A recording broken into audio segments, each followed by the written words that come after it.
সাক্ষ্যদেব যখন আর নিজের মেয়ের এমন ক্ষতি দেখে আর কোনোভাবেই নিজেকে সহ্য করতে না পেরে আবারও চারুকে যেন তার সঙ্গে করে নিজের বাড়িতে নিয়ে আসে। তারপর আমরা অপরদিকে দেখতে পারি যে উর্মির মা যখন আবারও রূপা এবং দীপার ব্যাপারে বেশ অনেকটা খারাপ মন্দ বলতে থাকে, ঠিক তখনই যেন সেখানে সূর্য কথা বলে ওঠে। সে বলতে থাকে যে আপনি আর যদি আর একবার আমার মেয়ের ব্যাপারে কোনো কথা বলেন তাহলে আমি ভুলে যাব যে আপনি আমার ছোট বোনের মা হন। তখন যেন সেখানে থাকা জয় বলতে থাকে যে আচ্ছা তুই কি করবি? আমাদেরকে কি এই বাড়ি থেকে বের করে দিবি? ঠিক তখন যেন সূর্য এই কথা শুনে বেশ অনেকটাই চমকে যায় এবং জয় যখন আবারও এই বাড়ি ছেড়ে চলে যাওয়ার কথা বলে, ঠিক তখনই যেন সূর্য জয়কে বেশ অনেকভাবেই আটকানোর চেষ্টা করে। তারপর আমরা অপরদিকে দেখতে পারি যে সবকিছু যখন আবারও ঠিকঠাক হয়ে যায়, ঠিক তখনই যেন হঠাৎ করে সোনা রূপা আবারও স্কুল যাওয়ার জন্য রেডি হয়ে পড়ে। ঠিক তখনই যেন সেখানে কাবির বাবু ফোন দিয়ে বলতে থাকে যে আচ্ছা আমি তো কয়েকদিনের মধ্যে বাড়িতে যাচ্ছি, রূপা তুই আমার জন্য একটু দোয়া করিস।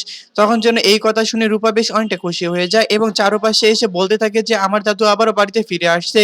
তখন যেন বাড়ির সকল লোকজন সেই কাবির বাবুর জন্য পুরো বাড়িটাকে সাজানোর চেষ্টা করে। হ্যাঁ বন্ধুরা, অনুরাগের ছোঁয়া ধারাবাহিক নাটকের আগামী পর্বগুলোতে আমরা ঠিক এমনটাই দেখতে পারবো।